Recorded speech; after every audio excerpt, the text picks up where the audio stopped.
রহমানির রহিম। একজিমা রোগী হোমিওপ্যাথিক চিকিৎসায় ভালো হয়, আপনারা রোগীর মুখ থেকে শুনুন।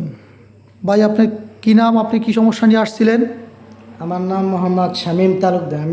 আমি একজিমার অনেক দিন ভুগছি, প্রায় 10 বছর ধরে ঢাকা পিজিতে এবং হোমিও ডাক্তার তিনমুনি টুঙ্গিপাড়া বহুত জায়গায় যে জায়গা শুনছি সেইখানেই গেছি। কারণ আমার শরীরে অনেক সমস্যা বলতে কি, একজিমার জন্য আমি ঘুমাইতে পারি না, কোনো জায়গায় গেলে চুলকায় এবং সব সময় চুলকাইতে থাকি।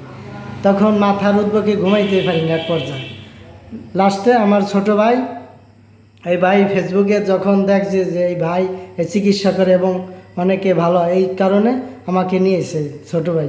আনার পরে স্যারের কাছে আইসা একবার ওষুধ খেয়েছি, এরপরে আমার পুরা মাথাটা ইনশাল্লাহ ভালো হয়ে গেছে। কিছু নাই, মাথায় রক্ত বেরোইতো, চুলকাইতে রক্ত বেরোইতো, এখন পুরা মাথা পরিষ্কার।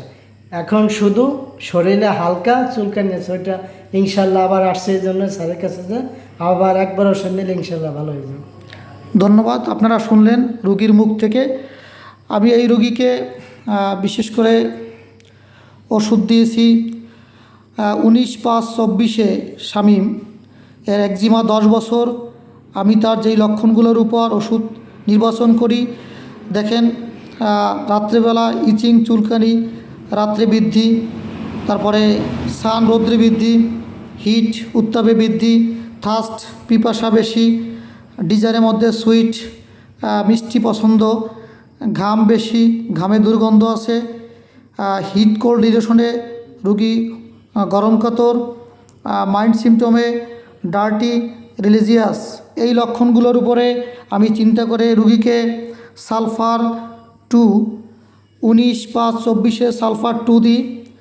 এরপরে আজ আসার পরে আমি রুগীকে আবার সালফার 3 21/6 দিই।